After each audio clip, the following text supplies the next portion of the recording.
I'm Joe Catalano with an AM Quincy news update for Thursday, June 25th. A Quincy man has been sentenced to 110 months or over 9 years in prison and 5 years of supervised release after pleading guilty to robbing a bank at gunpoint in Weymouth in 2024. 47-year-old Glenn Laguerre was sentenced in federal court in Boston this week after the December 2024 holdup at the Santander Bank. Prosecutors say Laguerre held up the bank while wearing a mask and pointing a handgun at a clerk demanding cash. Officials say Laguerre fled with $947 in cash. He was arrested last June after investigators used surveillance video to identify his vehicle in Quincy. Laguerre has served prison time in the past for robbing banks in Braintree, Hanover, Duxbury, and Plymouth. Quincy will be getting a new internet service provider soon. GoNetSpeed has announced that it's bringing its 100% fiber internet network to the city through a $34 million investment. The company says it is the Northeast's largest independent fiber internet provider and will provide service to more than 23,000 residents and businesses in Quincy.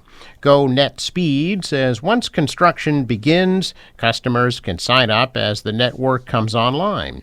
GoNetSpeed says it's already offering service in East Hampton, Springfield, and other western Massachusetts communities. The company says it's expanding in Salem and Quincy next. It also offers service in 11 states from Maine to Alabama. Their corporate headquarters are located in Rochester, New York. GoNetSpeed is majority owned and backed by Oak Hill Capital, a private equity firm that acquired the company and consolidated several regional fiber providers under the GoNetSpeed brand. City of Quincy says it has reduced visible smoke emissions from city vehicles by 65% under a new pilot program. Officials say by implementing the pilot program with Boston-based technology firm Zero Global, the city has reduced emissions and improved efficiency in the municipal fleet.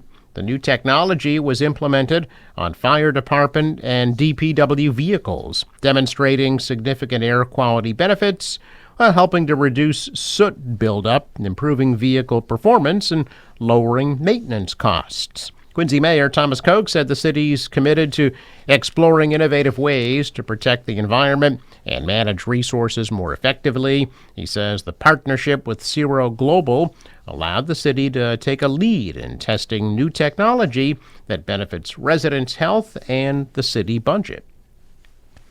Quincy Veteran Services will hold a flag-raising and wreath-laying ceremony at the Korean War Memorial this morning.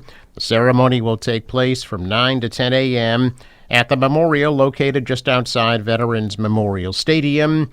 Today is the 76th anniversary of the start of the Korean War, when the Communist North invaded the South. The 3-year conflict resulted in an estimated 4 million deaths, 3/4 of them civilians. The public is invited to attend today's ceremony. 6 years after devastating floods forced Norwood Hospital to shut down, a new report is detailing the impacts of its continued closure and laying out a possible reopening path.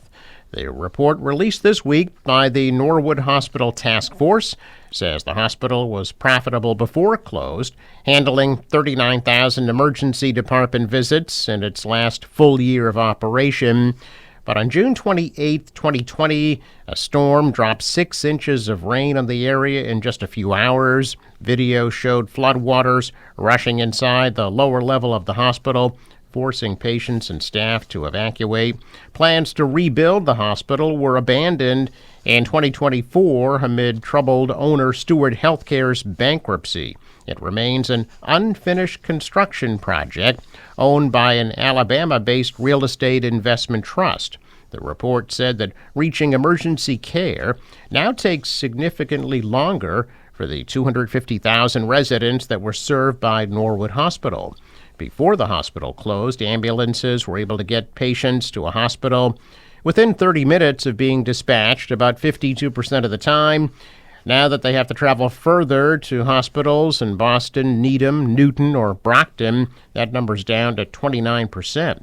Norwood Hospital's closure also meant the loss of a cardiac lab that saw 427 patients in its last year. It was one of just 24 hospitals in Massachusetts that were specially equipped to treat major heart attacks. Boston Globe reported last week that Mass General Brigham tried to buy the construction site and finish rebuilding the hospital, but owner Medical Properties Trust allegedly raised the price, and negotiations have stalled. Now the report's recommending that the legislature pass a bill that would authorize the state to acquire the property through eminent domain, which is the power of the government to take private property for public use. It would then transfer the property to a nonprofit to finish construction and reopen the hospital.